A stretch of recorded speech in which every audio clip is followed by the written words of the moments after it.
Hai teman-teman, Assalamualaikum warahmatullahi wabarakatuh. Perkenalkan, nama saya Alia Rani Fatini. Saya berasal dari Sarjana 8 Gizi Poltekkes Semarang. Pada video kali ini saya akan menjelaskan mengenai analisis pewarna rodamin B dan methynyl yellow pada bahan makanan menggunakan benang wol. Mungkin beberapa dari kalian tuh masih belum mengetahui ya apa itu rodamin B atau mungkin apa itu methynyl yellow. Jadi rodamin B dan methynyl yellow merupakan bahan pewarna sintetis untuk tekstil ataupun untuk kertas dan cat. Jadi methynyl yellow dan rodamin B ini itu tidak boleh dipergunakan untuk makanan karena banyak dampak negatif yang akan timbul apabila kita konsumsi. Lalu apa aja sih dampak negatifnya? Dampak negatif dari rodamin B dan methynyl yellow ini dapat menyebabkan iritasi saluran pencernaan seperti mual, muntah, diare, kemudian bisa menyebabkan iritasi mata apabila terkena paparan matanya, kemudian bisa menyebabkan infeksi saluran pernafasan apabila terhirup dan bisa menyebabkan infeksi kulit apabila terkena kulit. Kemudian selain itu bisa menyebabkan kerusakan pada hati dan dapat menyebabkan kerusakan pada kandung kemih serta dapat menumbuhkan sel kanker pada hati ataupun pada kandung kemih.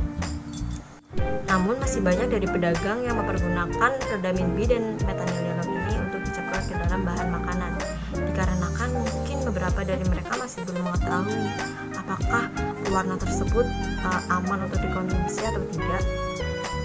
Lalu mungkin ada beberapa juga orang yang sudah tahu tetapi masih saja keras kepala dan menggunakannya atau dicampurkan ke dalam bahan makanan, dikarenakan rodamin B dan methynyl yellow ini memiliki harganya cukup terjangkau dan dapat membuat bahan makanannya itu memiliki warna yang lebih menarik sehingga para anak-anak tertarik untuk membelinya.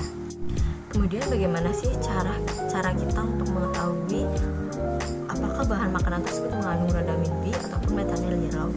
Jadi untuk mengetahui tersebut kita bisa melakukan analisis menggunakan metode kromatografi lapis tipis.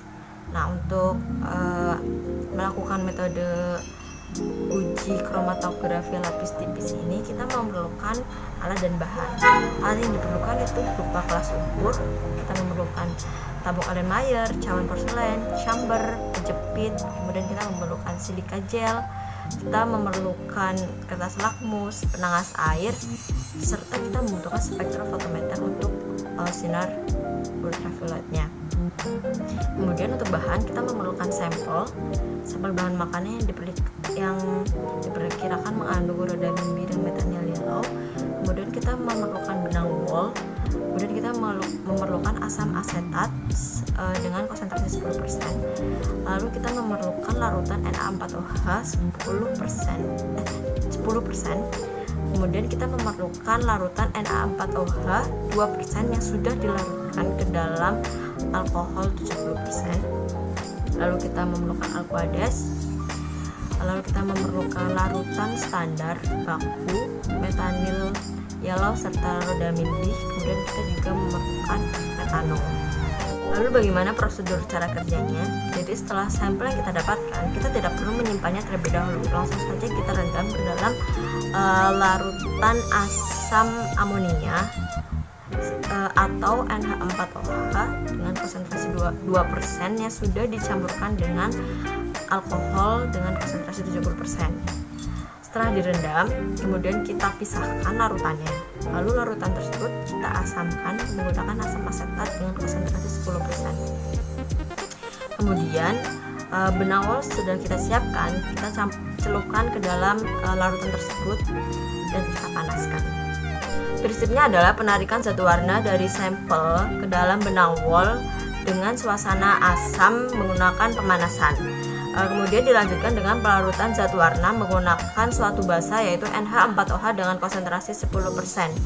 Selanjutnya sampel ditotol-totolkan pada silika gel dan dialusi sempurna. Kemudian untuk mengetahui bahan makanan tersebut positif mengandung rodamin B atau tidak dapat dilihat dengan warna sampel secara visual, yaitu berwarna merah muda terang. dan apabila dilihat menggunakan di bawah sinar ultraviolet akan berwarna kuning ataupun jingga. Serta nilai retardation factor dari sampel akan mendekati nilai dari standar baku rodamin B. Lalu untuk mengetahui apakah bahan makanan tersebut positif mengandung warna metanyl yellow, yaitu dengan melihat hasil silikat gel tersebut di bawah sinar ultraviolet akan berfluorensasi menghasilkan warna bercak. Jadi nanti bercak tersebut akan dibandingkan dengan standar warna metanyl yellow untuk mengetahui apakah ada kesesuaian antara standar dengan warna bercak yang timbul. Apabila ada kesesuaian, maka akan terbukti bahwa bahan makan tersebut positif mengandung metanyl yellow. Sekian informasi yang saya berikan, semoga dapat bermanfaat. Kurang lebihnya saya mohon maaf. Wassalamualaikum warahmatullahi wabarakatuh.